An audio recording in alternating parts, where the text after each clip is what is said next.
and welcome to your favorite bad movie podcast. The only podcast that's brave enough to ask the question, if this movie's so bad, why does it make you old? We're your hosts. My name is Chris Anderson, and with me, as always, is the Idlib to my Trent, Mr. Yes. Greg Bossy. Yes, hello, Chris. Love being How are you Idlib. doing, brother? I am here, and I'm alive, and that's enough. Yeah, I think we're all a bit on the struggle bus today. Unfortunately, the bus did not pick up. Obviously, the Patricia to my Jaren, my wonderful wife Anna, could not be here with us tonight. But we do have a very special guest. You might know him as the guest that makes us old. It's Mr. Dylan Roth. How are you doing? Feeling younger than ever. Chris, There we feeling go. great, feeling healthy. Oh, my good. kid went to sleep at a reasonable hour today, and Nice. Ooh. with relatively little fuss, I'm feeling great. I think that's a good omen. I like Yeah. that. I like that a lot. Now, you chose our movie this week, and you chose the movie Old, aka The Beach That Makes You Old. It's not actually called that like in a subtitle, right? No, but I did notice this was never a real tagline for the movie, but on Letterboxd, that's what they've placed as the tagline for the movie. They almost always use the official tagline from the marketing of the film. But some wise guy decided when they were adding this film into the Letterboxd database that they would change it. It just says old. Underneath the poster, it says The Beach That Makes You Old. Okay. Now, I take it that this person who did such a thing doesn't have a high opinion of the film. And I gotta tell you, I kind of do. Okay. Okay. Well, Well, listeners, if you haven't seen The Beach That Makes You Old, here's just a brief summary to hold in your mind.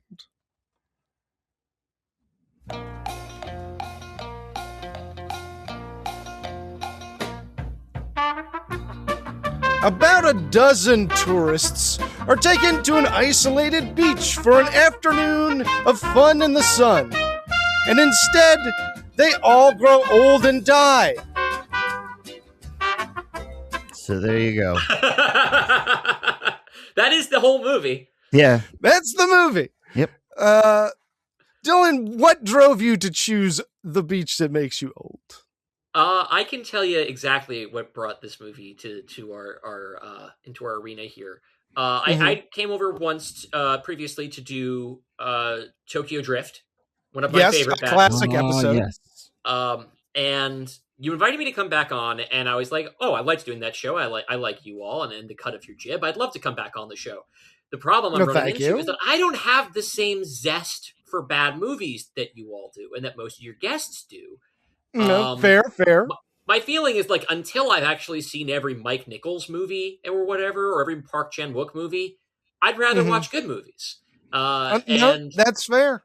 Mhm. That's a legitimate way to live one's life. No So the disrespect. Different paths. But I appreciate that you didn't want to disqualify me from being on the show. Everybody has some sort of guilty pleasure. Everybody has some dark skeleton. Mhm. Well, you were suggesting, like, what if I picked a movie that was critically panned, but that I think is legitimately good? It's funny because, like, so now what I did is I opened Letterboxd and I sorted all of my liked films by their average 5-star rating, and tried to find something on the low end that I felt was a good pick, and not just a movie that people thought was kind of mid that I really liked, like that Mary Elizabeth Winstead action vehicle Kate that came out on Netflix. I liked loved that movie. Kate. I thought is that was really great. good. That along with this was one of the movies that came out the very first year I was writing, or no, it's just a little bit later, but this is early in my film reviewing career. And I went to go see Old, and my takeaway from it is often the same kind of thing I take away from a lot of M. Night Shyamalan movies, which is I think it is a brilliantly directed movie that if you just redubbed all of the dialogue would be legitimately a great film. I think I could see he's that. one of the best directors in terms of camera placement and camera movement not necessarily in terms of directing actors, but in terms of the mechanics of filmmaking. You know, he is the new Spielberg after all, so he's great at blocking. And just the most baffling writer that like Yeah. he's not weird enough to be a true psycho, like a Neil Breen level psycho, right? He's too conventional. No. He's too normal to be that. But it's just like, for a guy who, as far as I can tell, talks normal, has no idea how people talk. Yeah. A real teen ear. Yes. It's like he studied the rules of writing a screenplay so literally. Yeah. That he has to stack up his crazy plots and his nonsense dialogue into, like, you have to do the exact beats, like, here's your saving the cat, and here's your planting and payoff. And everything is so mechanically sound and so practically nonsense. And this, I think, is one of his greatest examples. I can tell you exactly how he got that way, because I went through the exact same system. He went to NYU Film School. And they teach you structure in NYU Film School. Structure is the foundation of everything. Interesting. I remember like 5 years ago, I finally got around to watching Raging Bull. And like Raging Bull, I think, is the epitome of the movie NYU Film School wants you to make. It is like something that is structurally sound, but also beautiful. And like, this is what they're going for. As opposed to like UCLA wants you to be like Steven Spielberg. Well, I guess that M. Night Shyamalan is who you get when you take a guy who wants to be Spielberg and then you send him to Tisch. Yes. And on the other side, what you get is, see, I lacked experience to make such a judgment. And this is going to be, I'm going to start going through a list of filmmakers who came out of NYU school of Tisch school, and see who else fits into this profile that you just created. Woody Allen dropped out. Okay, so he'll be half of the. Yeah, you could see it in the DNA. Another director of the horror movie Valentine. I think they might have also done the Urban Legends sequel. They went to NYU. I'm not familiar. Okay. When I was there, the dean directed Chud 2, Bud the Chud. Oh, wow. Wow. But also one of my professors was Kelly Reichardt on the other side of the coin. Well, in any case, we are far afield from Old, and we have a lot of material to get through here. Greg, had you seen Old before?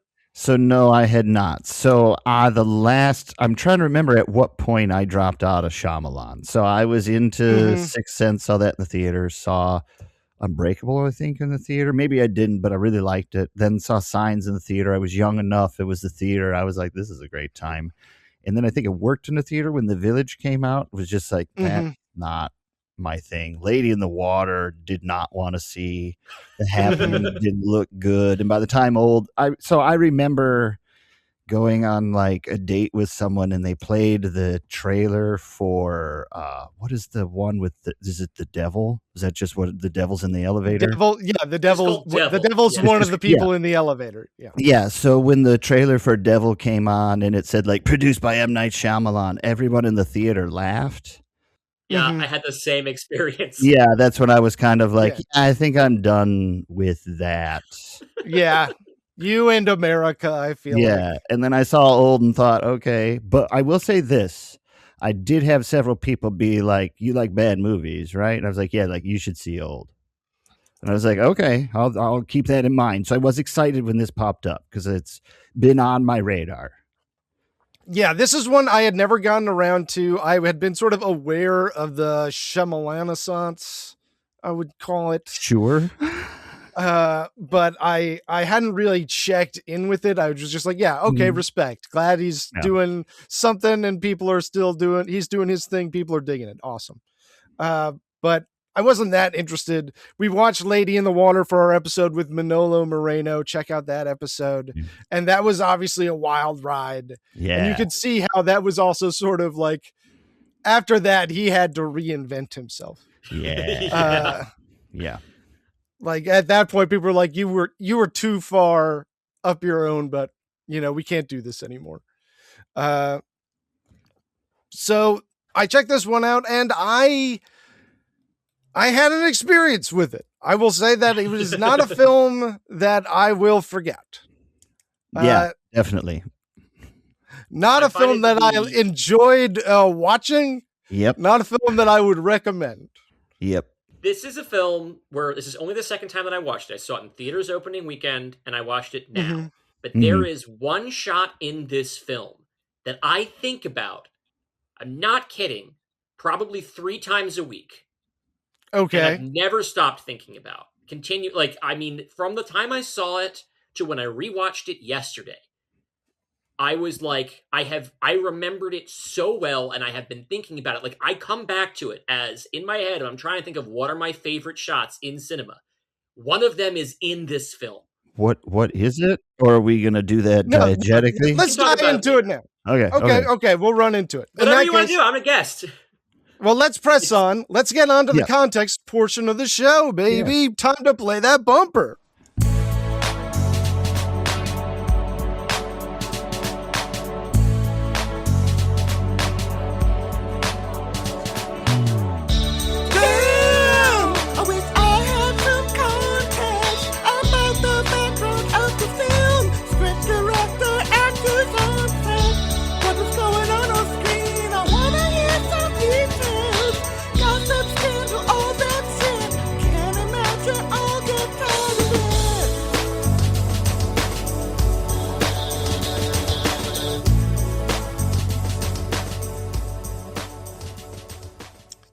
So Old, directed by M. Night Shyamalan, came out July 19th, 2021.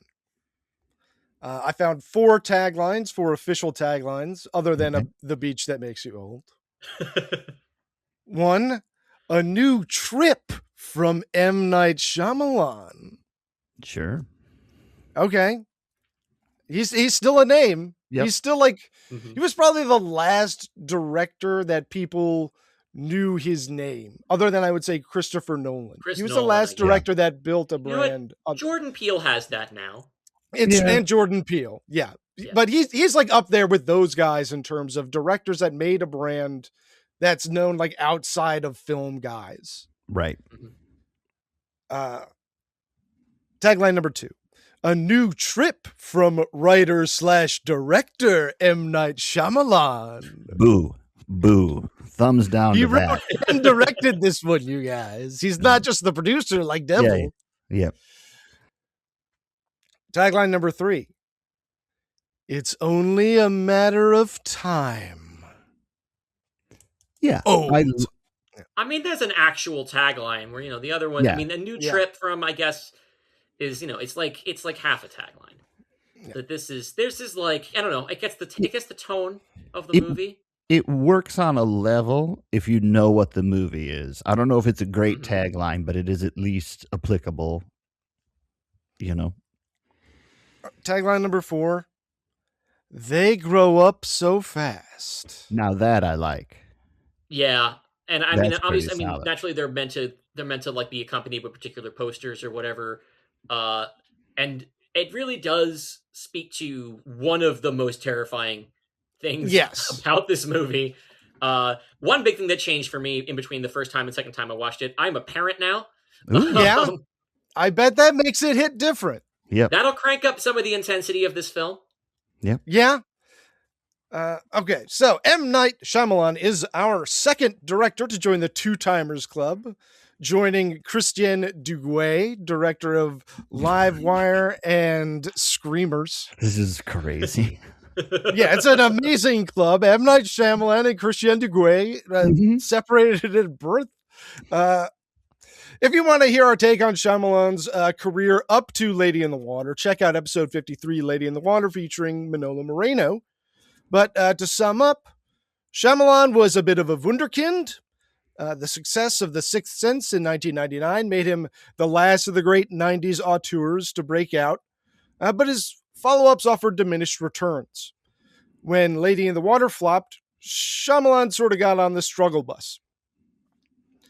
His next 3 films did all turn profits, but The Happening was about Mark Wahlberg fighting trees that make you kill yourself. The Last Airbender was a gritty action reimagining of a Nickelodeon cartoon. And After Earth starred Jaden Smith. So There you go. that's a rough 3 things to have to do in a row. In Airbender and After Earth weren't twist endings, right? Do we know this or not? No. Okay, so these are standard. No, Airbender. I watched Airbender this weekend. How was that? Just because I wanted to see where he was at that point. Yeah. And it was bad. It was really bad. Yeah. That's one of the only night joints that I've never attempted. I can't imagine being motivated. I salute you for giving it a shot. Watching it felt exactly like reading the Wikipedia article about it. Yeah, I could see that. I could see that. Like I was just like the movie was describing itself to me the whole time. So if Shyamalan wasn't careful, he was going to become one of those guys with like a promising early career that ended up directing C+ studio filler movies every other year, much like Roger Donaldson of Dante's Peak. He could have ended up being that kind of guy if he wasn't careful. So he needed to switch tactics.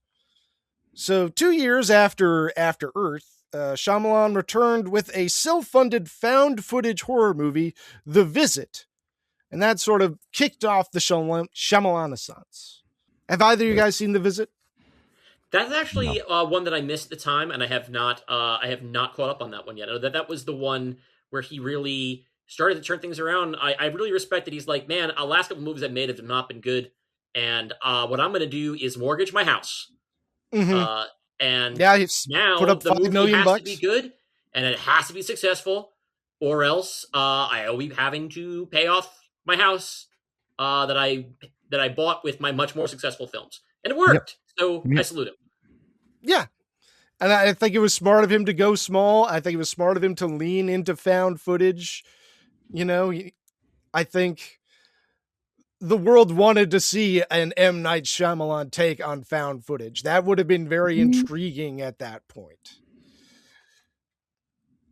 So instead of his attempts to make big budget blockbusters anymore, M. Night would now make relatively low budget, well executed, high concept thrillers and horror movies. Terror films, one might call them.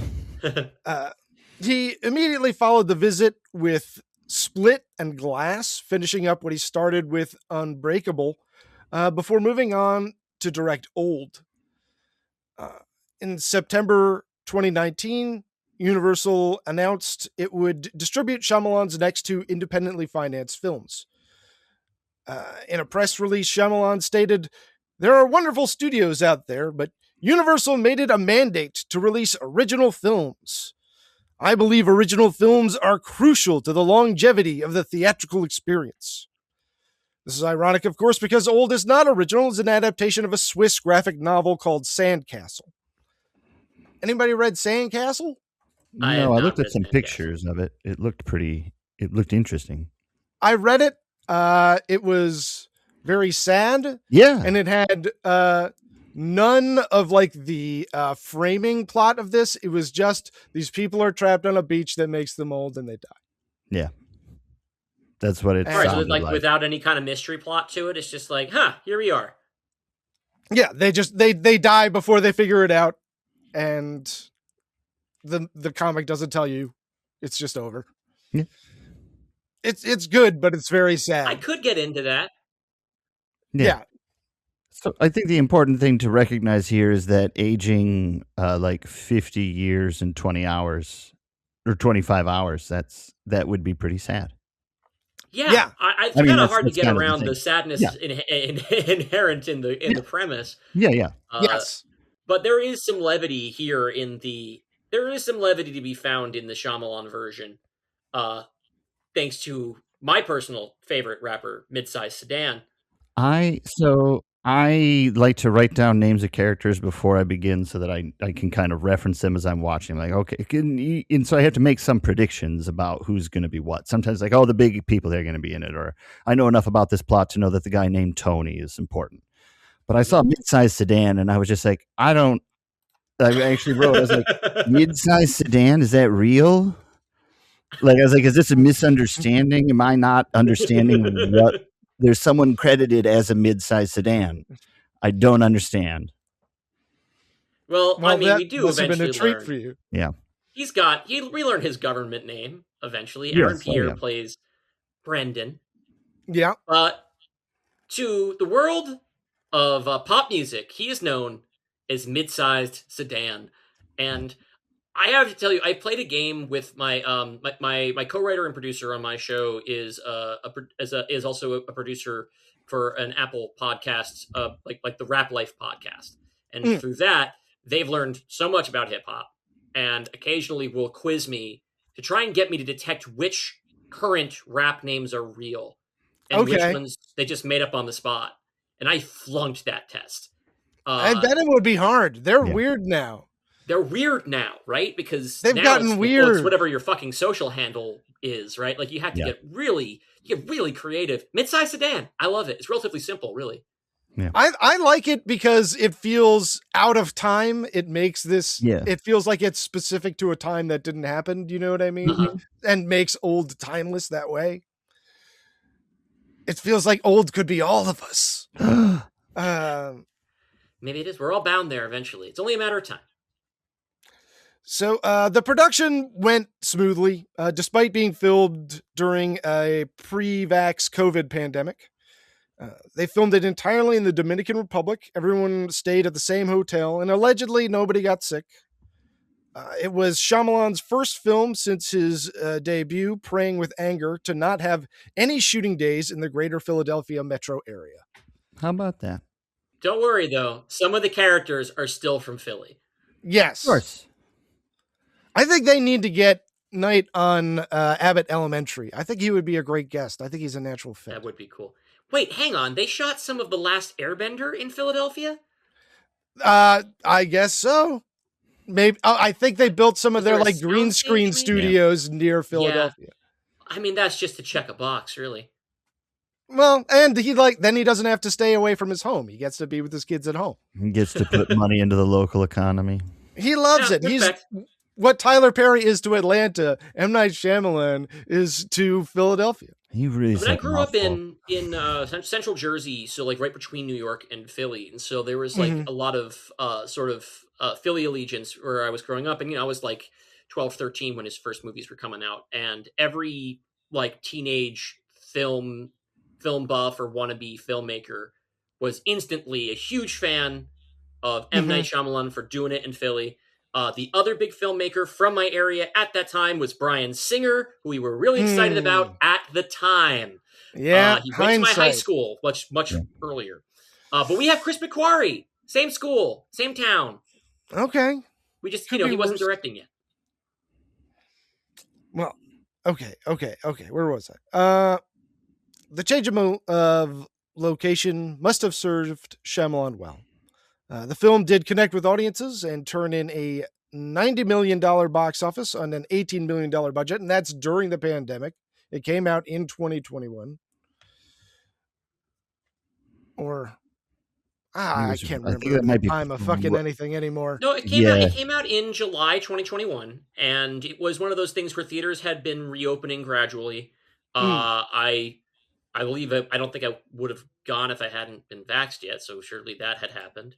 There must have been maybe like a vax card situation. One of the first movies that I saw in theaters after getting vaccinated. I could find out if it's the first. I don't think so. I think the first was that Zack Snyder zombie movie that he made for Netflix. But Army of the Dead. Yeah. Old was instantly memeified. Many online do still call Old the beach that makes you old, which is why it's still used as a punchline in some circles. This civil turn of phrase, the beach that makes you old, the dysphomistic nature of it, does strip down the film to the pure absurd horror of the concept.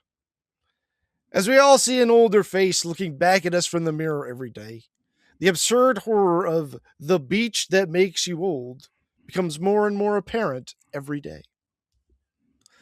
Other horror films of 2021. You got Black Phone. Okay. Never got around to it. People loved it. I didn't either, but people loved it. You got Army of the Dead, as Dylan just mentioned. Mm-hmm.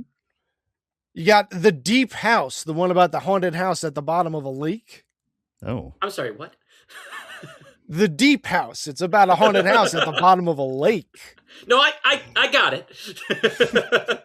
I'm just still trying to wrap my head around it. That sounds like my personal nightmare, honestly. It sounds scary, right? Yeah.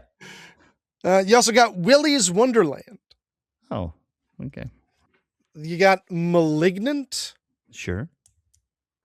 You got the Japanese reboot of Cube. Oh. You guys know they did a Japanese reboot of Cube? No, I had no idea. Yeah, I bet that's I'm intriguing. really curious. Yeah. And, of course, you got Phil Tippett's Mad God. That's great. That's a classic. I'm really embarrassed that I missed it. And it was on Shudder for a while, and I kept wanting to find the right mood to watch it. Obviously, you need to be in the right mood to watch that one, I think. That's the thing, right? Like, I should have seen it in theaters when I had the chance, because that's the environment would have been. Right? I think it was playing at the IFC for a while. Blew it, and so I still haven't seen it. I think it needs to be like a party atmosphere. It's a boys' night film, I think. I don't know about that. That's not a child in the house. No, it's not a child in the house. I mean, you can watch it with other people, but it's not it's like a nearly dialogueless claymation film that's just full of very surrealistic imagery, motifs of death, eating and consuming and excreting. I guess it depends on the group. Yeah, that's fair. The group should be weirdos mostly. Yeah, so that's fair. I think it could be good. I've not heard groups like that discussed as boys. Usually, it's like the geeks or the film nuts or whatever, you know.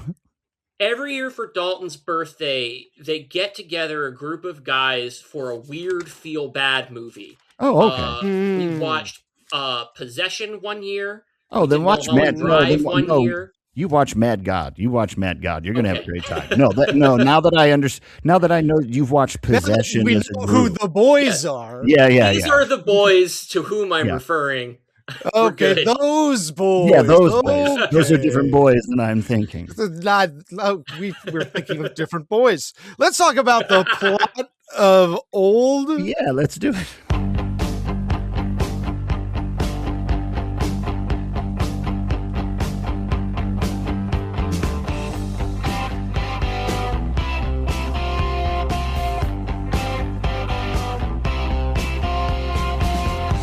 Plot bumper, listen to me.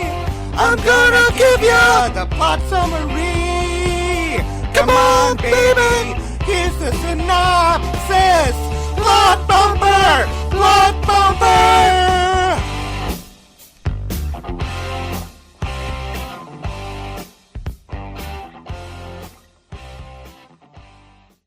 All right, here we go. We get some very brief credits before we cut to a shuttle bus bringing a family of 4 up to a resort on a small tropical island. Mom and Dad are Priska and Guy, and daughter and son are Maddox and Trent, aged 11 and 6. The resort is incredibly luxurious. The hotel manager greets them with bespoke cocktails. There's a table covered in free candy for the children. The room is gorgeous. And Trent soon makes friends with the hotel manager's little nephew, Idlib. And their shared habit of asking everyone they meet their names and occupations does bang out a lot of exposition very nicely. On their first night, Priska and Guy fight.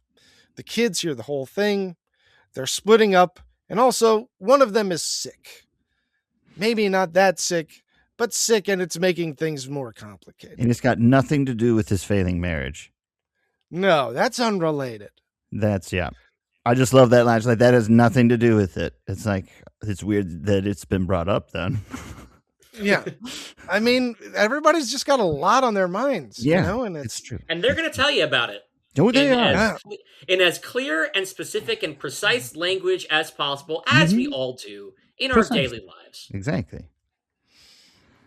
The good news is Idlib has whipped up a distraction for his buddy Trent. It's a Zodiac Killer style cipher for him to decode. And it says that there's going to be an ice cream eating contest tomorrow. So that's got to be exciting. That's pretty cool. I think I could eat the most ice cream. I'd love to try. Yeah. Probably not. I will not fare well, but I would like to participate because that's what I'm right there. Yeah, I might just throw it once I got to the point of having eaten enough ice cream. Just a half a scoop. I had a big lunch. Now, unfortunately, he will not be able to make it to the ice cream eating contest. The manager of the hotel has arranged for a day trip for the family. The family all agrees, and soon they're being driven out to the aforementioned beach by a very squirrely shuttle bus driver, being played by, of course, M. Night Shyamalan himself in his trademark director cameo. Mm-hmm. Always a little bit more than Hitchcock's cameo. He never just walks through the screen. Yeah. He always gives himself like more than 5 lines. Like he should be making more than SAG minimum. It's less a cameo and more a small part. Yeah. Not that any part is small. No. And he comports himself well in this one. He doesn't give himself, in Lady in the Water, he was underwater.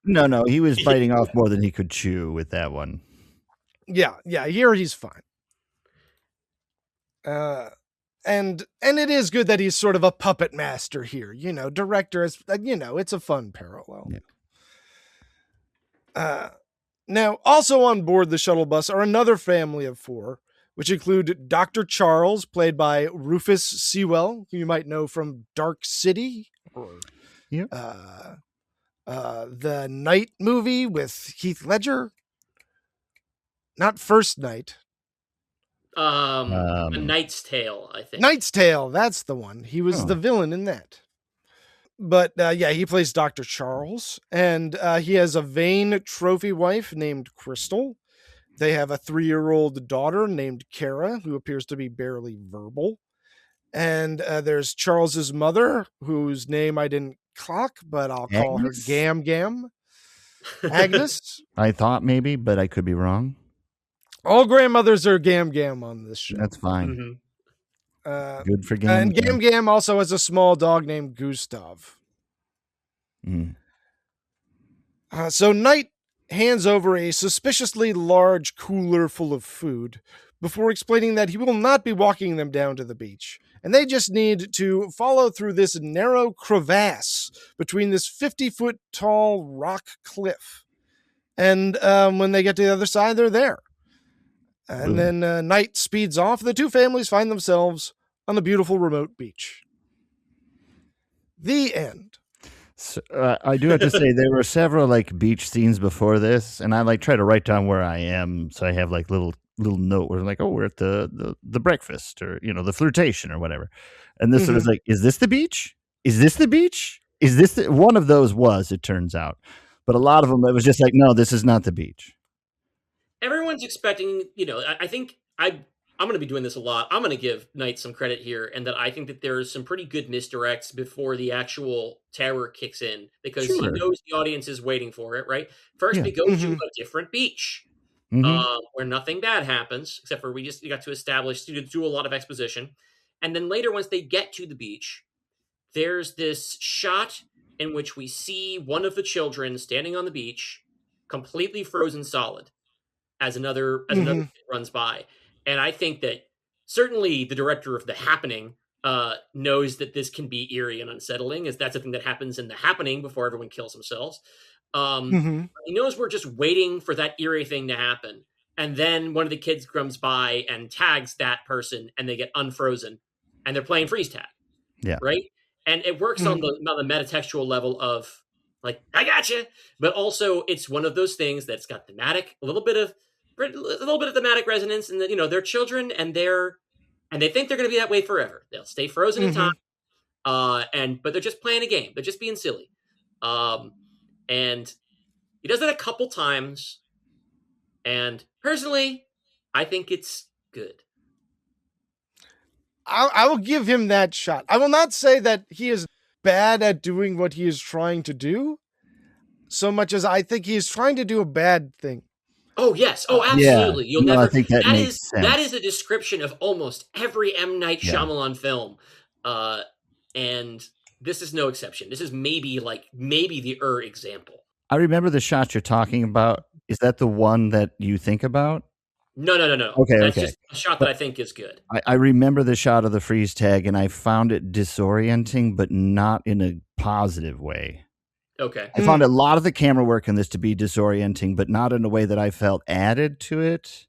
I felt sometimes it obfuscates, which is part of what he's doing and part of the shtick, but sometimes it obfuscated so much that I was like kind of squinting, being like, what am I not seeing? I'm not even certain what's trying to be hidden at this point. And that was a bit, weird for me. Yeah. At times it feels like he got a little out over his skis for me. But I felt like he at least was trying things, and I'll give him a salute for that. And he did hit as often as he missed, I would say, depending on how generous I was feeling. So they're not the only people out there, these two families. Maddox spots her favorite rapper, Mid-Size Sedan, hanging out alone. But Guy tells her not to bother him. If he's over there alone, it's because he wants to be alone. Now, we know from an earlier scene that Mid-Size Sedan has been there since maybe last night. Or the morning. One of the two. For at least, I'm going to say 10 hours. So he should be about 20 years older, at least, than she remembers. Anyway. Yeah, no, it's definitely strange credulity, but don't worry. They explain it away in a very sensitive manner. No, they absolutely do. That's all swept under the rug. So Maddox and Trent soon make friends with Kara, and the three of them start playing freeze tag, eating lots of snacks, and finding large caches of rusty hotel cutlery buried in the sand. As one does. Yeah, it's a hotel beach. People like to throw knives out into the ocean, and this is where they wash up. That's right. It's a tradition at the hotel, the throwing of the knives. Oh, there's like 30 or 40 knives.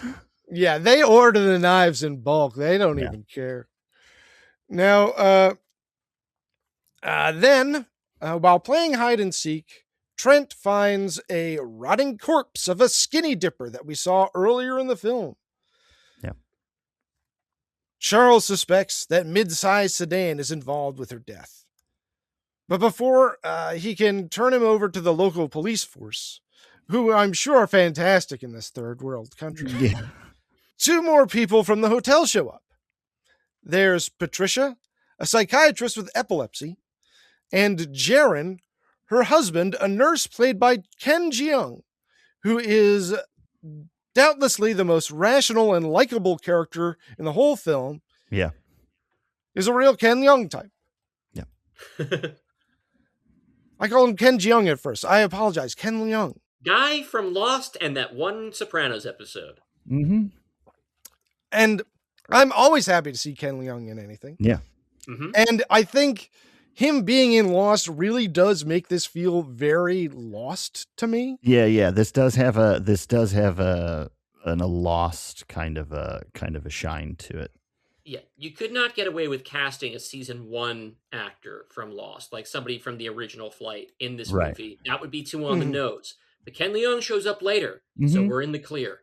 I don't even think he's a tailie, right? Isn't he from a third place? I think it's another one further down, like a season. He's sent in by the Dharma initiative because he can talk to ghosts. Oh, that's right. But also, the ending of this movie, I don't want to get too much. I have a whole big thing about the ending of this movie, so we really got to get cracking. Yeah, I also want to say the ending of this movie feels like what people who didn't like the ending of Lost wanted the ending of Lost to be. Yeah, I could sort of see that, actually. Absolutely. They would have loved it if it ended like old. Yes. They catch the newcomers up vis-a-vis the dead bodies, and Jaren tries to walk back through the crevasse where they were dropped off so he can get a cell phone signal so we can call the hotel or the police or something. But instead, halfway through, he gets hit with a migraine and has to run back towards the beach, and he passes out. Then Gam dies. Maybe it was the stress of the whole corpse thing. Maybe it was lying in the tropical sun without proper dehydration is a dangerous thing for the elderly. Who can say? Certainly, at this point, no one is suspecting that the beach is making them old. Why would you? But 2 dead bodies is cause for alarm. Everyone agrees. Yeah. The kids, they're off doing their own thing. They don't want to be involved with this dead body stuff. So they don't even really notice what's going on. But the next time Guy and Priska take a look at Maddox and Trent, they've grown so much that they don't even recognize them. The cat's in the cradle and the silver spoon. Right. They appear to have grown, I'm going to say, 5 years at this point? Mm-hmm. Sounds right. So then, mid-size sedan, he makes a break for it. You've never seen a mid-size sedan with this kind of acceleration. Come on. Yeah, this is pretty solid.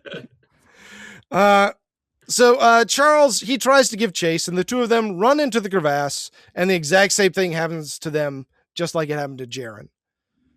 Priska is now desperate to get off the beach, as she's convinced the children have some sort of viral infection. They split up to try to find another way off the beach, and they soon all pass out for a reason that's not particularly clear. Out of nowhere, Charles whips out a pocket knife and slashes mid-sized sedan across the cheek, and claims it was because he felt threatened. It's the weirdest thing. Yeah. Well, there's a lot of weird things. Yeah, I don't know if you want to claim that at this point. This is just when this happened, I was just like, what is going on now? Why are we doing this now? Well, you got to ramp up the tension. Well, that's Rufus Sewell's character, whole thing. Yeah. Of course, they don't really explain his thing until later, but he likes the stabby.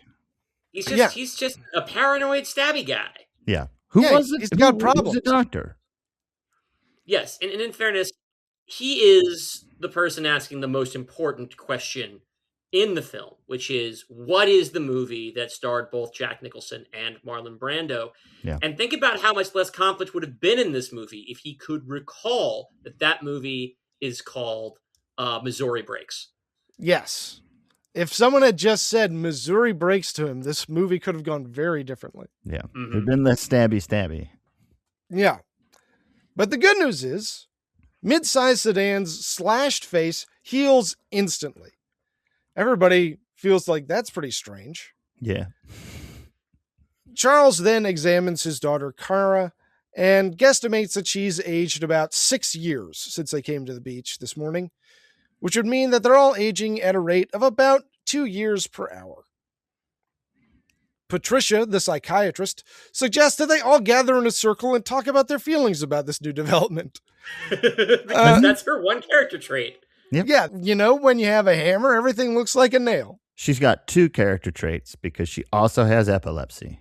It's true. That's okay. That's important. That's extremely important, it turns out. Very important to the story. Yeah, that epilepsy scene at the beginning of the film wasn't there for no reason. That was Chekhov's epilepsy. That was Chekhov's seizure, definitely. I did not mention it because there's so much happening. God, I have so much to get through. Let's keep going. Let's keep piling through. So before they can all, pass around the talking stick and play a game of Magic Wish Ball, Priska passes out. It turns out that she was the sick member of the couple, and she had what would have been a benign tumor somewhere in her gut. But the beach is causing it to expand rapidly, from the size of a golf ball at the beginning of this scene to roughly the size of a pumpkin by the time we're through. They ask Dr. Charles to cut it out, but when he makes the incision, it rapidly seals shut. He also keeps asking the others if they can remember the movie The Missouri Breaks, which seems odd in this context. Yeah. Jaren and Guy help out by holding the incision open, and Charles excises the 20-pound tumor before the wound closes up, and Harry tosses the tumor into the sand, never to be mentioned or seen again. And so that life-threatening tumor is now done. Yeah. I gotta say, this is an element of body horror that I think is executed really well. I like first of all, conceptually, it's pretty freaky. Secondly, the idea of having to hold the wound open with your hands to keep it from healing fast enough, that's pretty novel. And I like how little we see. Yeah, very classy. This might be one of those disorienting moments that you're talking about, but I really like the shot where we're basically going from the POV of right by the wound, and our gaze is kind of drifting off into the sky as they're doing the surgery. And then we only see it happening as they're pulling. We see it like for a split second, this fucking basketball out of her body. Yeah. That to me is the good M. Night Shyamalan shit that I like. I would have liked it. Hear me out. I would have preferred it if it was one of those dermoid cysts that has teeth and hair. Yeah. Well, I think that this should have been more body horror. Like when they're like, the wound is like healing around my fingers. It's like, instead of saying it, could you show me that? Like, I would love to. Or at the very least, that. have some blood on your hands when you pull them away. I mean, admittedly, it's a PG-13 movie, and that might not be. It's PG-13 horror movies are tough because they're like, it's horrible, but in a way that is still safe for a 13-year-old. And it's just like, okay. Yeah, neither fish nor fowl a little bit. Yeah, you can do that, but I don't know if you can always do that. For me, this is one of those bits that kind of makes me feel like this whole thing gives it kind of a stage play vibe. And sure. I've said my piece about it. I also think that something gnarly would have been cool. Yeah. Yeah. And yeah, I could see this very much as no exit. You could easily mount old for the stage. Now I'm gonna do that now. It actually, I think, might be slightly more interesting on a stage. Yeah. You could make it a musical. You could make it an opera very easily. Yeah. Now, Priska is feeling much better. And the health scare does bring her and Guy closer together. So that's nice. Mid-sized sedan decides now would be a good time to look at that skinny Depper's rotting corpse for some reason. But then he's surprised to find that she's actually decomposed into a real human skeleton. Mm-hmm. How did this happen? What's the mechanism? Why didn't this happen while she was bobbing around in the ocean for the last 10 hours? Who can say? I'm going to say, if you approach this movie with that Cinema Sins mindset, you are going to wreck yourself. You have to turn that part of your brain off. Yeah. I'm not going to do this with absolutely everything that I like in the movie, but I have to say the one line in this movie that's supposed to make me laugh, that I'm completely sure was supposed to make me laugh, did make me laugh really hard. Which is when Mid-Sized Sedan brings everybody over to see the skeleton, and he says, "Can we all agree that I didn't do that?" Yes. Yeah. That got me. That was pretty good. Good job, Aaron Pierre. Yeah, I'll give him that one. Credit where credit's due. Now, everyone is now fully convinced that something is affecting time on the beach.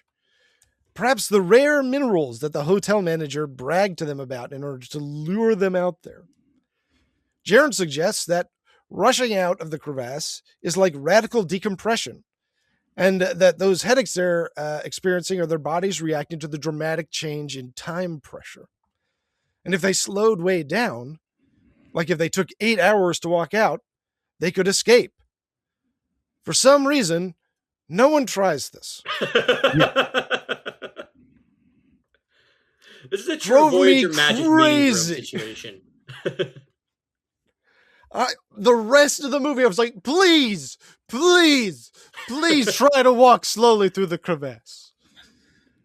Now, the main reason why they don't do it immediately is that another crisis pops up. There's constant crises in this movie. Yeah.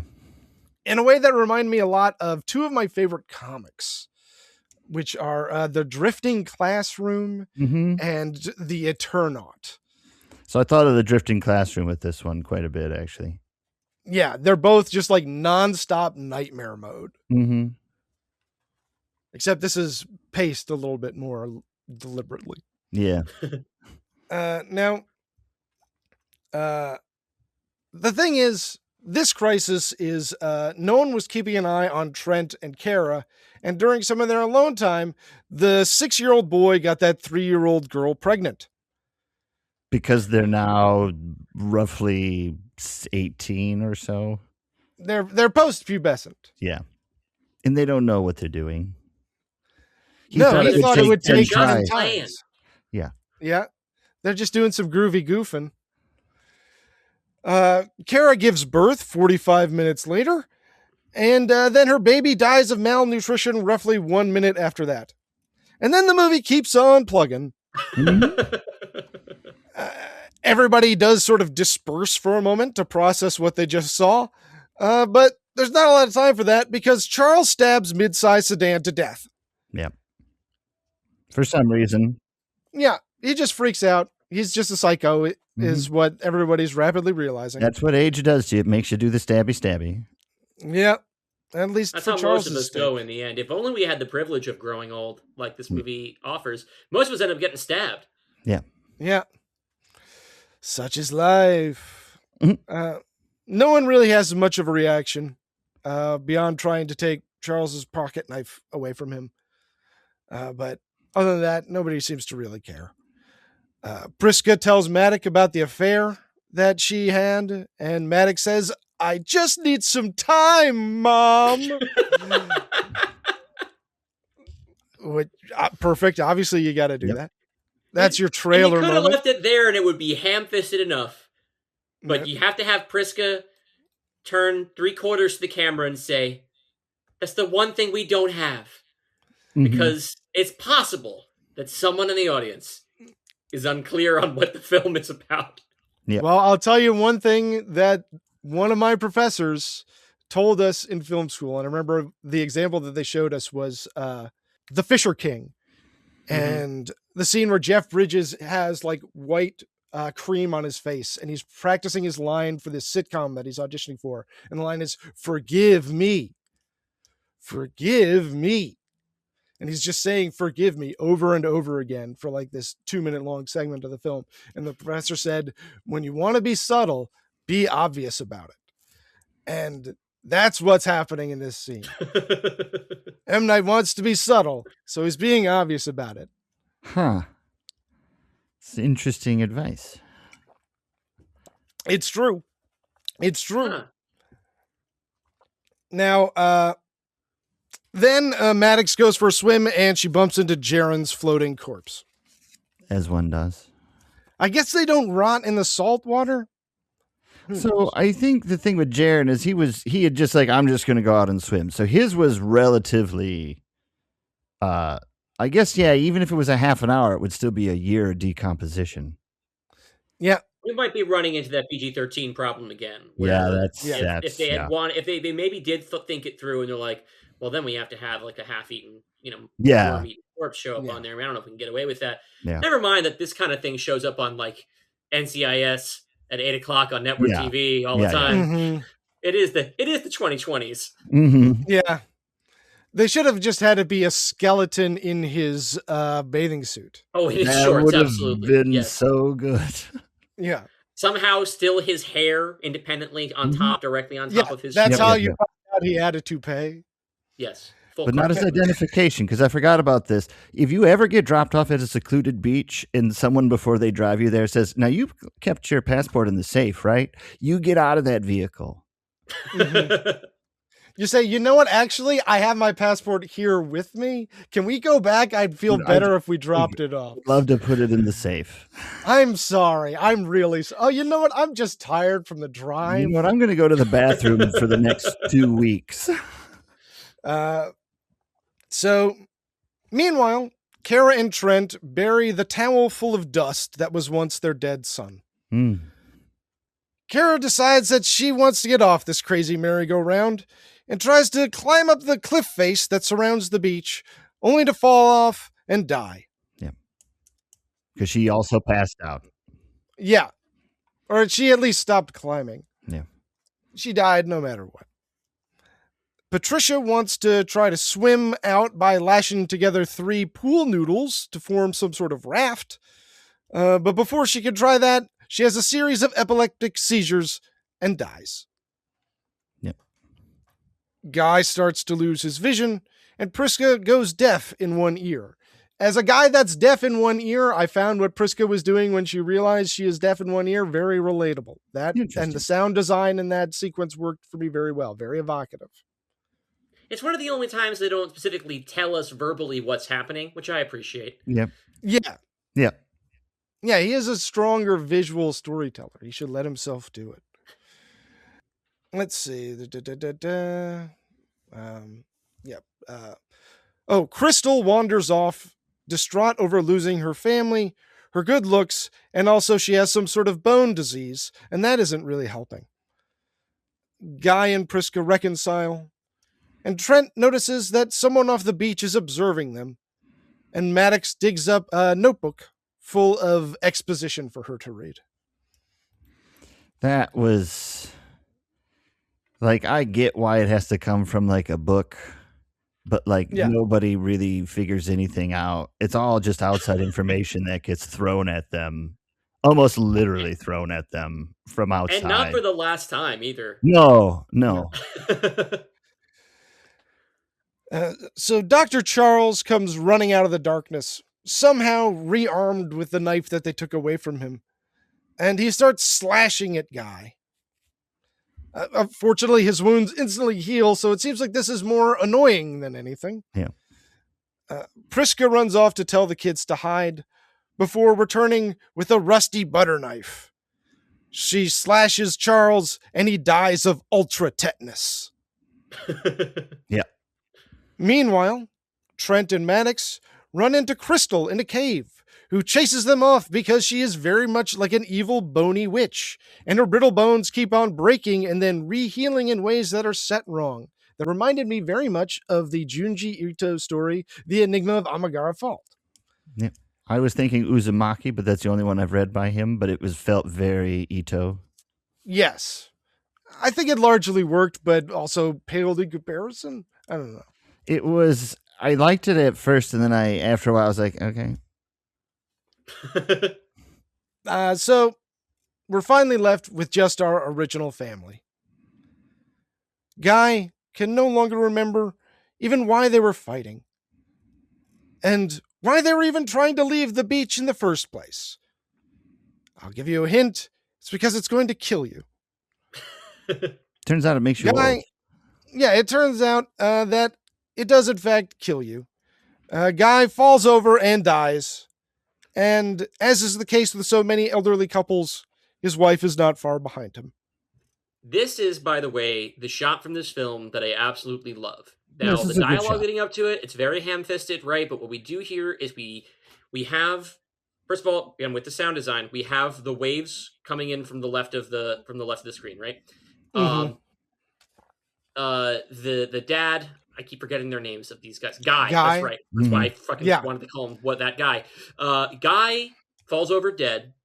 Priska, played by Vicky Krieps, she gets up. She starts walking towards the beach. The camera follows towards the beach like it's moving in as the tide rolls back. We hear her fall. The camera moves back in like the tide is like the waves are pushing back out, and we see the family. We see the children coming to her side, and then we move past them, and then like with the waves we roll back across them, and it's just the two surviving family members sitting, holding each other by the bodies of their parents. No dialogue, just essentially this entire sort of grief process in the space of like a 20-second continuous shot where the camera is. It's very comic book like in a way, right? Yeah. Where you could imagine doing this as a stack of like four just three rows panels on the same background, subdivided each of them, into three. You ended up doing this on a 12 image grid, 3x4, right? Where you get to do the same locations and you're doing time differently with each one. I think it's genuinely just like a fucking great shot. Yeah. In the middle of this movie that is largely bad. And it's worth a lot to me. I think about it a lot. Shot. It's a good shot. I completely understand that. If there's one shot in this film that would stick with you, I think that is the one. And I wish it was in a better film. Yep. Let's see. Okay. They're dead. And this is also what I'm going to call the very first ending of the film. I counted 7 distinct endings of this film. On to ending number 2. Okay. Trent and Maddox wake up, and now they're adults. They agree that they should keep trying to escape, but first Trent asks if they can build a sandcastle together. And this is where the comic book ends. Mm-hmm. I'm going to call that ending number 2. Ending number 3. That is where the movie should end. Yep. Absolutely. Yep. 100% would be a better movie.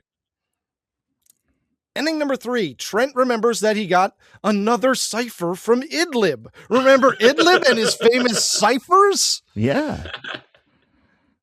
He says, I never solved that cipher from Idlib. So why don't you go solve it? Oh, it'll be fun. Then we'll die. So he takes it out and it says, my uncle doesn't like the coral. Mm-hmm. They realize the coral is somehow alive. Well, technically, kind of. Whatever. They go and they investigate the coral, and there's a tunnel through the coral that could lead them to freedom, but they get stuck and drown. Then we're on to ending number 4. And here it is. All of this was being observed by M. Night Shyamalan. He reports back into base that they're all dead. He saw them drown. We learn that the resort is a front for a drug company that uses the beach that makes you old to test new drugs, getting a lifetime's worth of data within a single day. This makes no fucking sense, but sure, fine. It's a fable. Also, the drugs. It's like, we're going to give you drugs like 8 hours before you age 20 years in 10 hours. It's like, do they need to keep getting the drug? Do they metabolize it faster? All of them are on a 24-hour half-life. That's the one thing that every drug they're testing has in common. Okay. Ending number 5. Trent gets back to the hotel and gives the notebook they found full of exposition to a cop that he knows. And the cop arrests the hotel manager. Take that. Ending number 6. We flash back. It's them in the coral. They didn't drown. They're fine. They didn't even drown. And we know that they're fine because they see fish swimming around them. And fish can't live on the beach that make you old. They've survived and they're floating free, relieved. And the sun is setting. Ending number 7. Trent and Maddox are now in a helicopter. Don't worry about them. They're going to be adopted by an uncle. The end. I also like that they take them in the helicopter like, that's the beach that you were at. It's like, get the fuck away from that beach. Like, if that helicopter goes down, you're back on that goddamn beach. That shit's going to make me old, bro. Yeah. It could make me old from up here. I don't know how it works. Like, I almost kind of thought it was going to crash. Because, like, what if that's the twist? Because, like, why else is this scene here? Why else is this scene here? It feels like this scene is like the first scene of the sequel, right? Right. Like, they're even being like, well, how would you feel if you got a call from your 6-year-old nephew and turns out he's 50 now? Like, well, it sounds like you're recapping information for the audience who just needs to remember the premise of the original film before this helicopter crashes. No, that's the last line of the movie. Yeah. Why are we... Yeah. If you want to have that moment... Tell you what, you could hire an actor, not an extra. Somebody doesn't have to have a line of dialogue. To, like, meet them at the airport and have their shocked reaction, like, be a scene in the movie. Yeah. And that would be 20 times more powerful than having him kind of joke about it to the audience as if it's not the most insane and devastating thing. As if the tragedy of this happening isn't so crucial to the theme of your movie about how life is so short. And it's so tragic how short it is and how little time and how little we get to appreciate it while we have it. We'll kind of end on like a half joke, like not even like a joke that's supposed to make you laugh out loud, but like a thing that someone would say to just kind of lighten the mood in a car ride, which is what this is. Yeah. Why is the scene in the movie? Yeah. Real bizarre. In a way, it almost reminds me of the ending of The Graduate, where it's supposed to be like, and now this is the rest of their lives. The rest But of they their could lives do is that going to be wordlessly lived in the after back of this. They could just do exactly that, and it's just Yeah. them saying wordlessly in the That back would of the have helicopter, been being much like, better. Yeah. well, I guess I've got 15 years left to live. I'm 55 years old. I have a second grade education and an unbelievable, unrelatable trauma that is going to ruin the rest of my life. Instead, let's have a little chuckle. Let's have a sensible chuckle about it. You know what I'm going to do, though? I'm going to sue the hell out of this company. I tell you what. Yeah. I'm going to spend the last 15 years of my life going buck fucking wild. Yeah. There are so many good outs. Like we talked about, the best out is the one from the book. Let's build a sandcastle, and we just assume that they die there. But they kind of just to take their last moments to doing something that matters, spending time with someone they love, and being young. Something that's been stolen from them, right? Instead of trying to figure out how to get off the beach, they start living again. Yes, that would be, which is like kind of like that's. We still get that message through the parents, right, who realize that they would rather spend their last moments together than fighting. Like, but like this is a more subtle, it's a more powerful. It's a stronger ending. It's a stronger ending. Okay, so you don't end with that. All right, so you got to have your happy ending. Fine, then you can end with the moment of 50-year-old Trent, giving Idlib a hug and like Idlib studying his face and being like, "Hey, thanks, lonely kid," which is what I was yesterday. You saved my life. Mm-hmm. That's kind of nice. But you gotta have this stupid fucking chopper scene. Is it like, well, we paid for this chopper. It would be a real shame. This scene's not working, but this movie was made on the cheap. This is a chunk of the budget, right? Right in this helicopter, and then another helicopter to follow the helicopter, so we can get a shot of the helicopter. This was expensive. We cannot throw this scene out. Some producer is saying, "Oh, you want to cut the helicopters? You begged us for that shot. You begged us to rent you that helicopter. No. We had a whole meeting about it. The last 20 minutes of this is all studio notes. It's a series of consecutively given studio notes where each additional ending is meant to fix the last ending. And then the last guy was like, "Oh, but what happens to the kids after that? Do they just leave them there?" No. They get adopted by their uncle. Who cares? Well, we should say they get adopted by their uncle then. What if somebody's worried that they're just going to be like these two kids? We should say that they're adopted. That scene has such ADR energy, even though you see them speaking the lines on screen. Like, it feels like the kind of scene where every person who's talking should be mysteriously off screen because it was the very last thing they did in the movie to add the dialogue in. No, they shot this all in one. There were no reshoots. This was part of the plan. No reshoots that I know of, but especially given the circumstances with COVID, I feel like that's probably true to arrange. Well, maybe they got their notes during the script phase. That must have been what happened, right? But but this was self-financed. No, okay. I don't think this one was. I think. Was he back with Universal? It was distributed still by Universal. Anyway, plans to distribute the then independently financed film. Okay, so it's ambiguous, I guess, with the limited information we're looking at here with the fucking Wikipedia page. But it's this is a period of time where it's like, no, he's producing his movies with his producing partners. So, but the thing about M. Night Shyamalan is that I don't think he's ever been able to kill the studio executive in his head, because this kind of thing happens a lot. I'll say this, and then we got to keep on going. The famous story that I always heard about M. Night Shyamalan is that he didn't figure out that the psychiatrist was dead in The Sixth Sense until the fifth draft. I think this was him trying to find out what he went into it, and he didn't have an ending. You know what I mean? And I think he wasn't able to stick the landing on this one. Yeah. So with that, final thoughts, 5-star rating on our unique watchability and weirdness scale.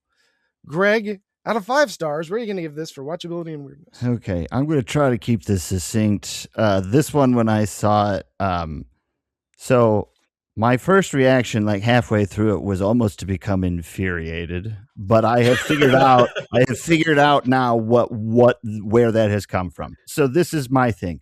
I love apocalypse movies. My favorite genre is post-apocalypse movies. What I like about it is you take humans and you put them in a situation where they are deprived of many things, and you're able to boil humanity down to its most base elements, and then you're able to like bring notes out in that and shine things and make social commentary based on a smaller scene that has a huge impact and says a lot. There are other styles of movies that can also be like this. Lost is very much an apocalyptic movie because they have no resources, they have no way to communicate, so they're making these apocalyptic decisions. I know that he was inspired by The Excruciating Angels, which I've seen before, and it's very much the same, where these people are secluded. Exterminating Angels? I'm sorry, Exterminating Angels, yes. Where the people are like in a room together and they can't leave and all this stuff. And then also, I forget what the other, but I'll move on.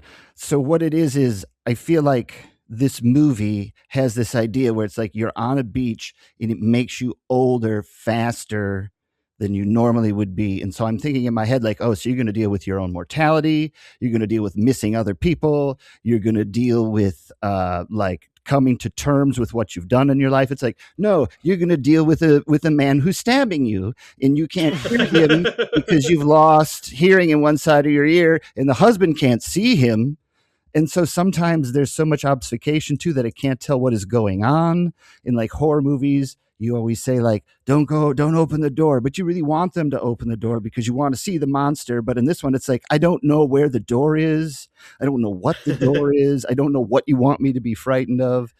All the chaos and the moments that came up were so like, it's like, oh God, I've got a tumor. Oh, we better get it out. It's out anyway. It's like, was that a moment of conflict? I don't know what happened there.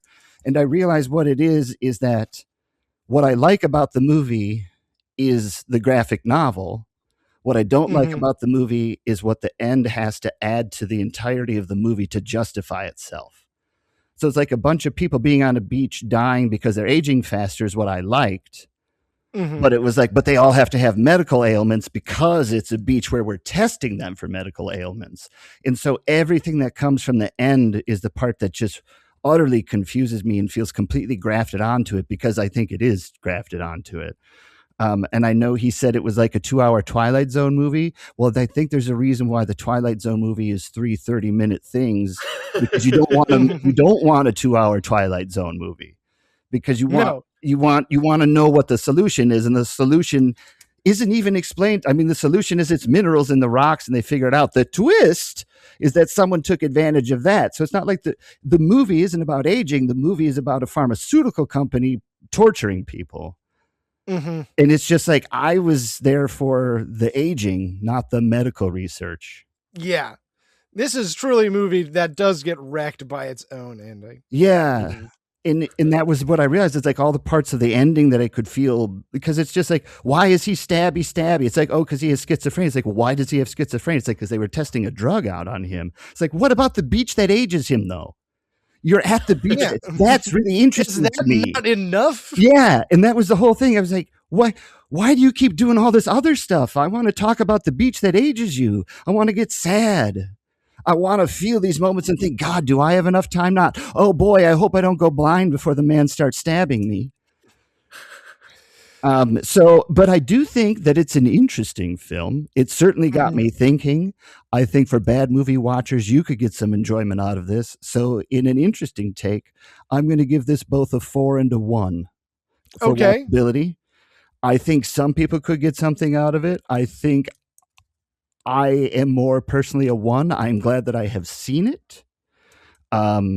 But it was because I wanted it to be that apocalypse thing. It just didn't do what I wanted. And like halfway through, it's like, I don't really care anymore, everybody. It's like, oh, he's going to get stabbed. It's like, well, it's going to heal immediately. So whatever.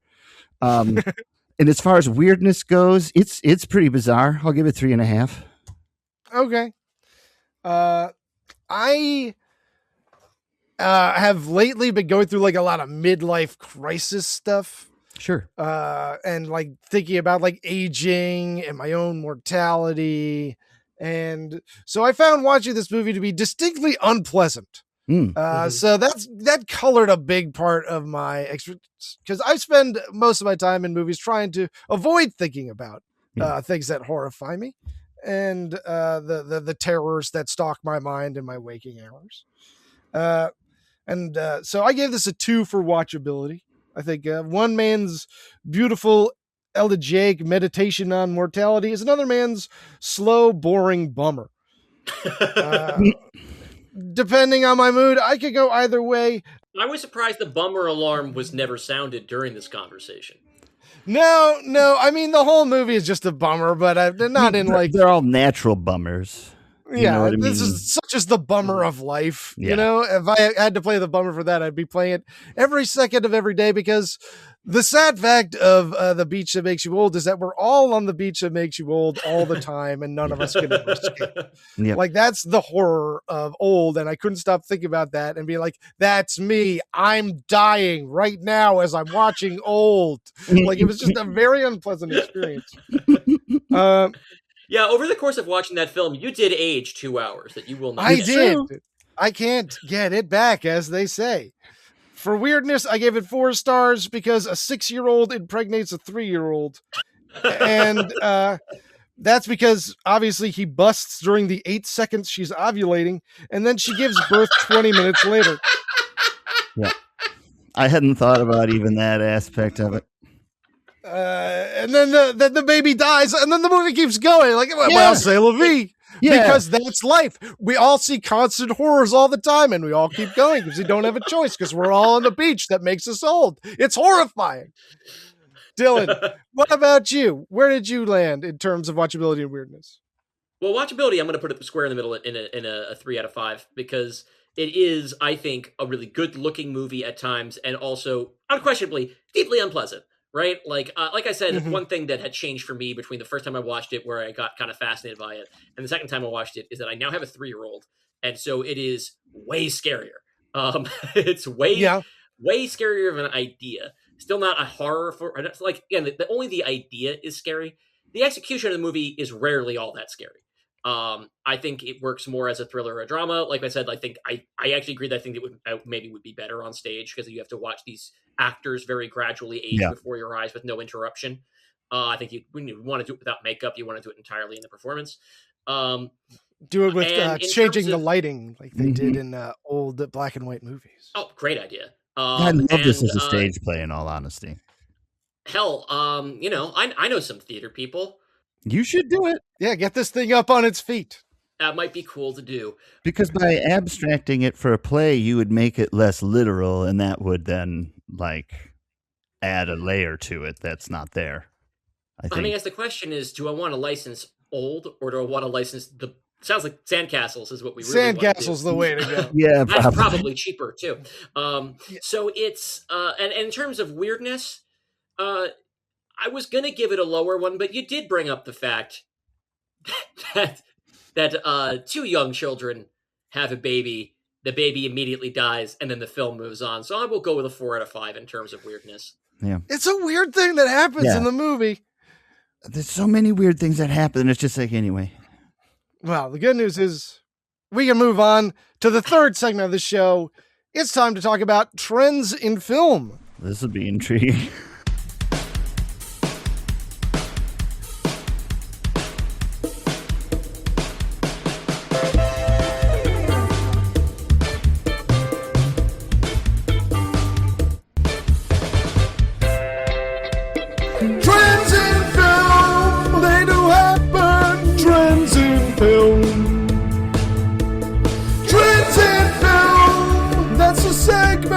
Trends in film.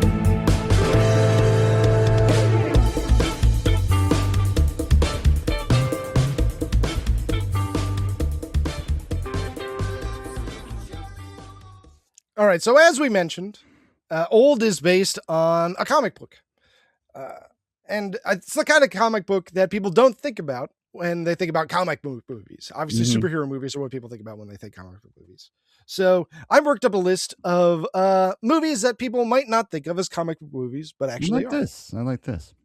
Make it very cool. All right, so we got Casper and Richie Rich.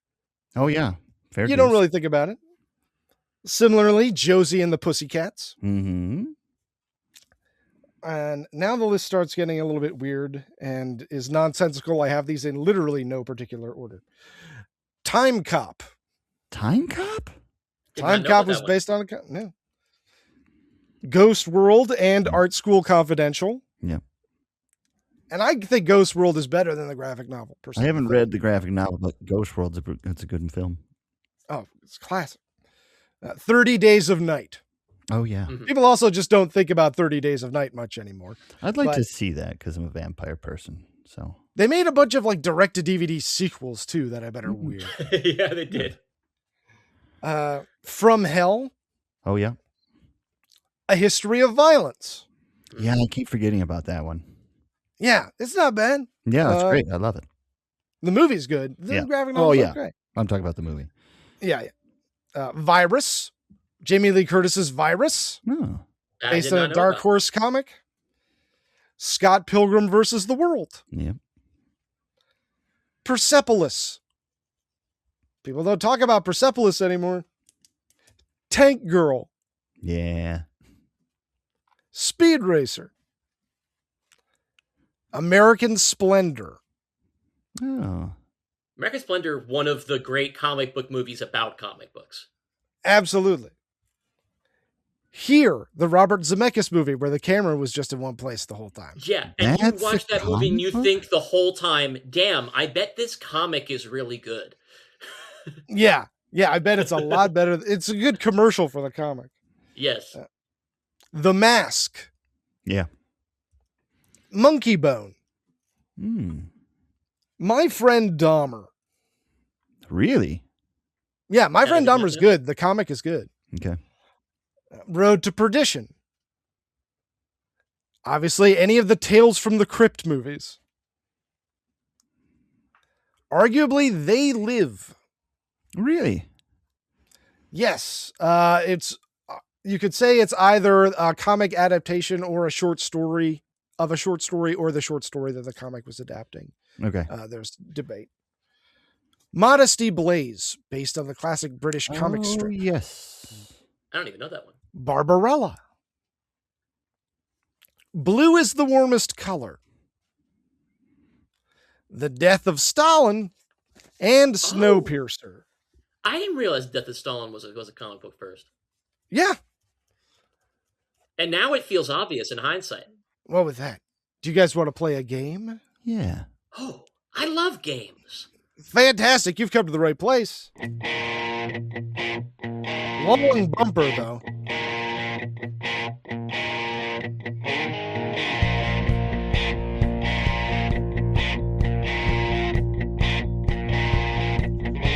We show up at the film set, running from the mob. I'll take whatever I can get. There's so many kind of jobs. A key grip, a PA. I'll do it if it pays. A best boy, makeup. I tell you folks, that's what's up. There's a lot of different jobs if you want to work in film. There's a lot of different jobs if you want to work in film.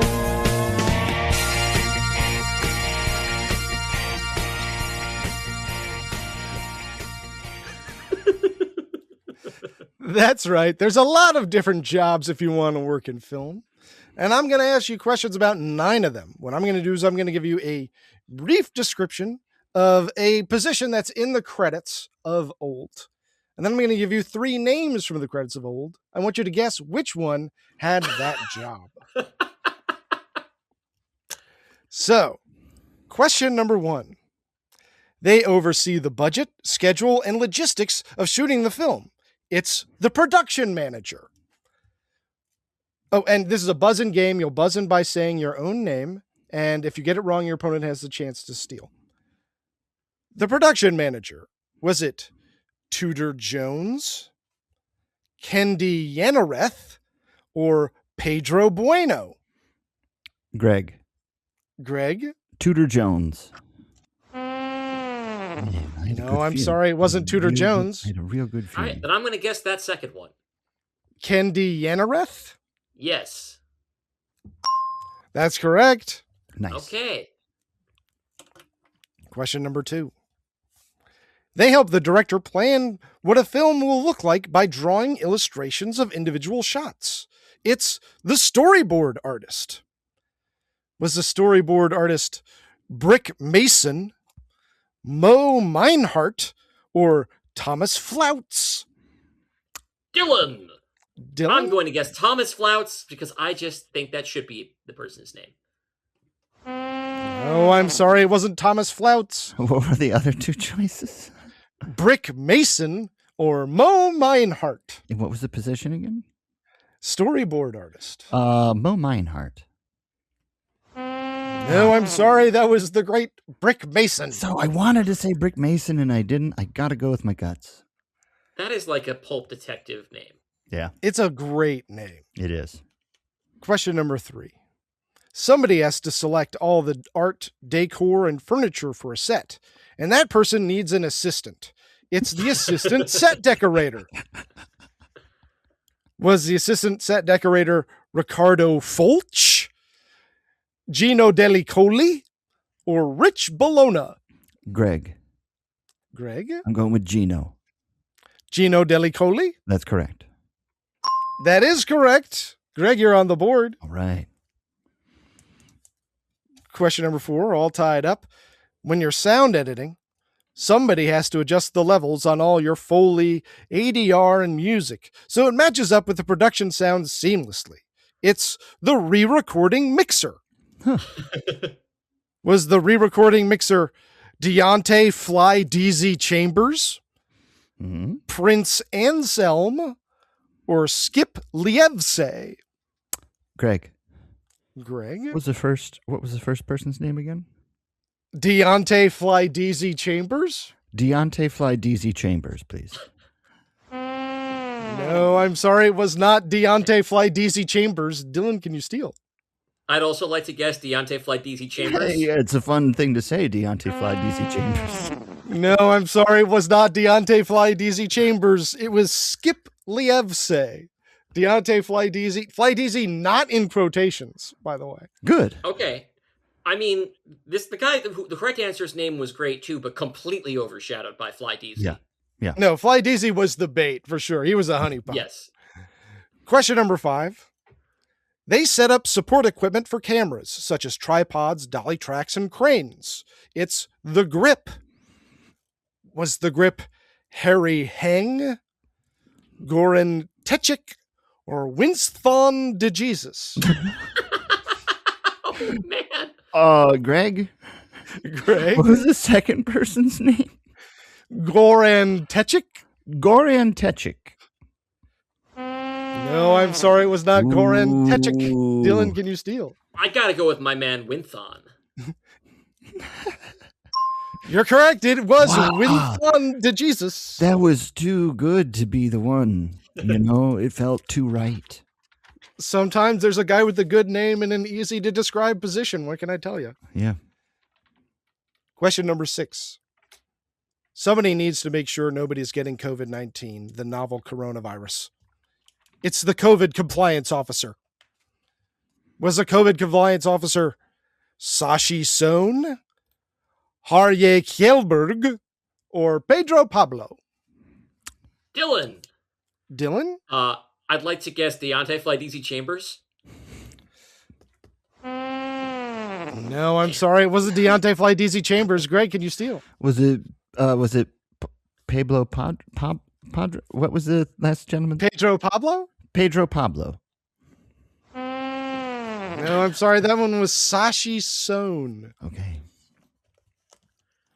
Question number 7. Okay. We're rounding the horn now. When there's a sex scene in your movie, it's a good idea to have a professional on hand to help your actors navigate that and make sure nothing weird is going on. It's the intimacy coordinator. Was the intimacy coordinator Griffin Fennedy, Jean-Franz Blau, or D. Shuka? Dylan. I'm guessing Dylan. D. Shuka. No, I'm sorry. It wasn't D. Shuka. Greg, can you steal? What were the other choices? Griffin Fennedy or Jean-Franz Blau? Jean-Franz Blau. That's correct. It's tied up Okay. again. I'm calling bullshit. You absolutely cannot hire a French man to be your intimacy coordinator. That is completely unacceptable. I was going to suggest maybe he was French Canadian, but that almost seems worse. Question number 8.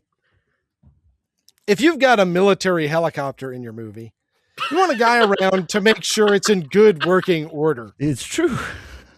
It's the military helicopter aviation technician.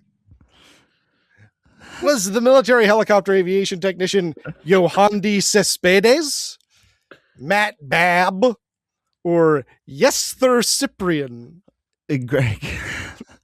Greg? Matt Babb. No, it wasn't Matt Babb.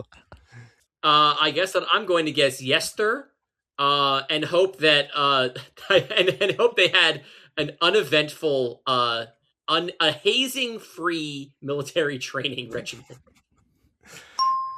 Yes, sir. Oh It my was God. Yesther Cyprian. I feel so bad for this person. He was a sergeant in, I guess, the Dominican Republic Army. I don't know. Okay. Somebody's army. Question number 9. Sometimes a director will send off a film crew to shoot something else without them. And that film crew will need its own director. It's the second unit director. Was that Stephanie Duran, Jack Santry, or Ishana Night Shyamalan? Greg. Dylan. I mean, we both know this is Ishana. It's just a Dylan. Shyamalan, yeah. You can split it. Correct. It was indeed Ishana Night Shyamalan, the very daughter that he told the story Lady in the Water was based on, is now his second unit director. And of course, his other daughter, Suleika, is the singer and songwriter behind that very mid song that the daughter is obsessed with in the beginning of the movie that comes back around later. Mm-hmm. And then it she gets will to be Lady our Raven. closing credits this episode. Nice. Don't worry, listeners. Uh-oh, it's the Batty Awards. Oh, congratulations, Dylan, you win. Woo! Oh, I do? You do. And it's the Batty Awards. Woo! Oh, I thought I won the Batty Awards, like very quickly. Right You off. can. You can possibly. Now you're messing with the Batty Awards. Now you're messing with the Batty Awards. Now you're messing with the Batty Awards. Now you're messing with the Batty Awards. Congratulations to all the nominees.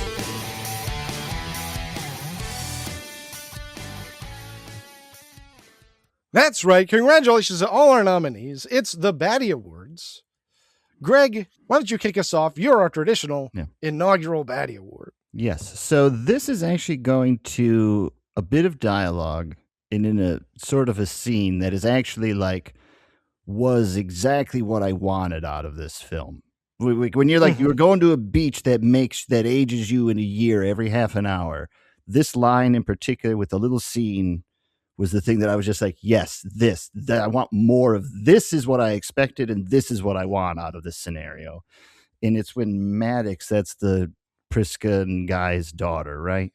Yes. Yeah, so Maddox, for some reason, just goes off and has like a 3-line dialogue with Mid-Size Sedan for some reason. And she just says, my thoughts have more colors in them now. Yesterday or this morning, my thoughts had fewer colors, but they were brighter. And now there are more, but they're duller. And that, to me, was a beautiful, beautiful moment. I know I'm kind of misquoting it, but just the big thing being like, my thoughts have more colors in them now, I think is a beautiful like concept of like a 6-year-old trying to talk like an adult who doesn't know how, and is just like, this concept makes some sense to me. Does that make sense to you? I thought it was really beautiful, really nice. Had there been more moments like that in the movie, I definitely would have rated it higher. Like, this is the kind of moment that I'm looking for in this pot boiler situation, in this apocalyptic That was a big fave for scenario. me too. I've jotted that down. I think that's a really good exchange. I'd be curious to see if that's in the in the graphic novel. Mhm. It is? Okay. Because I'm like, I can't remember. It's been too long since I read it. okay. Yeah. I don't want to do that thing where I automatically attribute any line of dialogue that I think is good to the source material, because I just find this to be a thing that M. Night is bad at. But occasionally he does. Occasionally he has a really good one, so you never know. Yeah. I see dead people. Yeah. Yeah. I think I'm becoming unbreakable. I'm going to give my baddie award. My baddie award is This Could Never Be Me award. I know exactly how I would avoid the beach that makes you old. It's obviously, once I was there, I would follow Jaren's plan and just walk out the crevasse very slowly. I would at least try it. Yeah. But they would never get me out there because obviously the manager came up to them the first day they were at the hotel, and I would be like, look, man, my wife and I, we just flew in. We're really tired. We're just going to hang out in our room today. And the manager would be like, oh, okay, I'll get him tomorrow. And the next day I'd be like, it's just really hot. My wife doesn't do really well in the heat. I'm just going to take some stuff back to the room. And that would be the rest of the stay. And then boom, free vacation. Got you, beach that made you old. Yeah. What about you, Dylan? Do you have a baddie award? I do. I was going to give it to, I'm changing it the last minute. I was going to give it to Alex Wolff for funniest performance in a scene involving a dead baby. Where he, again, a 5-year-old in the body of a 25-year-old playing a 16-year-old, says as his child bride is giving birth, we're going to get married and we are never going to fight and we're never getting divorced. And it is in this long tracking shot. Once again, he does this thing where we start over here with her giving birth and we pan away and we follow these characters reacting to it. And by the time the camera moves back, the child has died. We never see the child alive, right? Except for this time, it's fucking really funny. And I don't know. I don't know if it's supposed to be. I truly don't know. Because it's done with such conviction. It is so absurd and it is so fucking good. But I'm actually going to change my pick. Not for a funnier line in a scene involving a dead baby. That's still the capper. But my favorite stupid line in the movie, of which there are many candidates, is they tell the doctor that his mom's dog has died. And he says, what? He was only just alive. Yeah. Which I gotta say, especially coming from a doctor, this is typically how death works. Yeah, I think most would consider it to be, the Princess Bride notwithstanding, a pretty firm binary between dead or alive. And one usually precedes the other one immediately. Yeah, pretty quick. Yeah, but try telling a doctor anything. They never listen. Yeah. Sure. Dylan, thank you so much for coming to join us this week. I know that you've just rebooted your show. Please tell the listeners about it. Well, thank you very much, first of all, for having me. I am here representing the Pod Universe with Dylan and Dalton. This is a creative podcast where my writing partner, Dalton Deshane, and I are one movie at a time composing an entire cinematic universe of original sci-fi movies. This means that one episode, I am writing a full fucking screenplay and reading it with my partner and our one cast member and workshopping the script as we go. And when we get to the end of that episode, that is canon to our universe. And then it's my co-host's turn to do the next one. In between, we have a lot of fun guests on the show. We recently had Vera Drew, the filmmaker behind The People's Joker, was on the show. I love The People's Joker. We've had Emmy nominees. We've had nominated comedy writer Daniel Kibblesmith and Emmy Award winning comedy writer Josh Gondelman. So take that, Daniel. And we've got exciting stuff coming up. Our next guest is Tulok the Barbarian, the YouTube guy who does a bunch of actual play and Dungeons and Dragons and Hades related content. He wrote a full script for our show. It was amazing. Nice. Wow. He wrote a full fucking episode. And we read it. I'm scoring it and I'm going crazy. I also score the show. And anyway, it is the show that Joseph, in its previous incarnation, Welcome to Night Vale creator Joseph Fink called the kind of show that makes him exciting about podcasts. So if you want to feel excited about podcasts, please check out the Pod Universe. We're also on YouTube. We're a video show now as well as on audio. You can find us anywhere you find a podcast, including this one. All right, nice. Listeners, you got your marching orders. And listeners, while you got your phone in your hand, before you navigate away to the Pod Universe, leave us that 5 stars. Follow the show. Come back next week when we're going to be talking about Zandali, a movie that stars Nick Cage and Judd Reinhold. Yeah. Together at last in an erotic thriller from 1991. As you've always wanted them to be. I'm going to barely be able to keep it in my pants. Yeah. When I hear the name Judge Reinhold, I think erotic thriller. That is the first thing that comes to mind. Yeah. He is a man that oozes erotic charisma. Listeners, tune in. And until next time, be good. And goodbye. Goodbye. Somewhere on the edge of sleep, there is a taste of peace. Every night we dance in my dreams, but Cupid's an archer. It's true. His violent departure leaves us at the altar, wounded, weak, and ready to